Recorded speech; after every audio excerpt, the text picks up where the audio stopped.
Ces jours-ci, nous avons parlé à plusieurs reprises à propos de Chai Elul, le 18e jour du mois d'Elul, qui était le jour de la naissance du Baal Shem Tov, le fondateur de tout le mouvement chassidique, ainsi que le jour où il a été dévoilé, que son maître, le prophète Achia Sheloni, lui a dit le moment venu de se dévoiler, ainsi que la naissance du Alter Rebbe, le Baal HaTanya, le fondateur du mouvement chassidique Chabad et ses enseignements.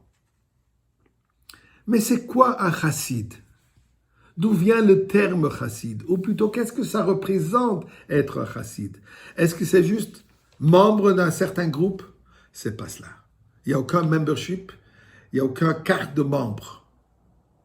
Mais c'est quoi le sens du nom ainsi que la responsabilité? Puisque d'ailleurs le nom chassid, on le trouve déjà dans le Tehillim. David HaMelech de dire Shamra nafshi ki chassid ani. Protège mon âme puisque je suis chassid.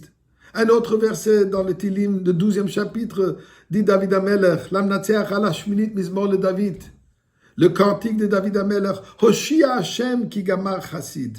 Oh Dieu, protège-nous, il n'y a plus de chassid. Donc ce concept de chassid, il existait bien avant. Il y avait le fameux Rabbi Yehuda Chassid de Sefer Chassidim, bien avant le dévoilement du mouvement chassidique. L'histoire nous raconte que l'Alter Rebbe a dû répondre à un mitnaget, celui qui s'opposait à la chassidoute, qui lui a posé la question, mais pourquoi tu te prends ce nom chassid? Il dit, mais effectivement, c'est vous qui nous l'a donné. Les premiers mitnagdim, ceux qui étaient opposés au mouvement chassidique, c'est eux qui ont nommé les chassidim, le nouveau mouvement, au mouvement chassidique. Donc, en réalité, l'Alter Rebbe de lui dire, le Baal HaTanya de lui dire, c'est votre faute, c'est vous qui nous l'avez nommé. Et effectivement, le nom, il est très approprié. Et voilà ce que le Rebbe Rachab a répondu quand on lui a demandé qu'est-ce qu'est un chassid. Et le rabbi précédent rapporte, il dit la chose suivante. Un chassid est comme un allumeur de réverbère. Il dit, jadis, lorsque la rue était éclairée au gaz, il y avait dans chaque ville un préposé qui, au lever du jour, allumait les réverbères, ou plutôt à la tombée de nuit, allumait les réverbères au moyen d'une longue perche surmontée d'un briquet. À chaque coin de rue, les réverbères étaient là, prêts à être allumés. Mais il arrive toutefois que les luminaires ne soient pas faciles d'accès. Certaines lanternes se trouvent dans des endroits reculés, dans le désert ou bien en mer. Il faut cependant qu'il y ait quelqu'un pour aller allumer cette lanterne-là, afin qu'elle puisse remplir le rôle et éclairer le chemin pour d'autres.